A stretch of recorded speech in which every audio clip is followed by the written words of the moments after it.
সার্কেলের মধ্যে এ ধরনের ডিজাইন আমরা খুব সহজেই কিন্তু করতে পারি।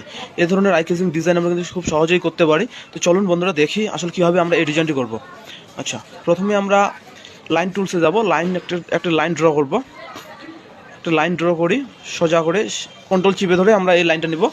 আচ্ছা, তারপর আমরা উপরে গিয়ে এখান থেকে আমরা এটাকে ইয়া করে দেবো। তারপর আমরা এটাকে কন্ট্রোল চিপে ধরে ঘোরাইতে পারি। আমরা আসলে কন্ট্রোল চিপে ধরে আমরা এইভাবে খুব সহজে ঘোরাইতে পারি, তাহলে আমাদের সোজা হবে আচ্ছা, আমরা এখান থেকে ট্রান্সফর্ম গিয়ে রোটেটে গিয়ে আমরা কিন্তু এভাবে খুব সহজে এটাকে পাল্টে নিতে পারি।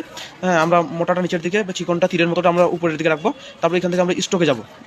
স্টকের দিকে এই যে ড্র লাইন, এখানে ওকে করে আমরা এখানে ডটের মতো তৈরি করব। আচ্ছা, তারপর আমরা এটাকে সিলেক্ট করব। সিলেক্ট করে আবার রোটেট টুলে গিয়ে কন্ট্রোল চিপে ধরে অল্টার চিপে ধরে আমরা এটাকে কপি করব। তারপর কন্ট্রোল ডি দিয়ে আমরা এটাকে কিন্তু কপি করব। কন্ট্রোল ডি দিয়ে কপি করব।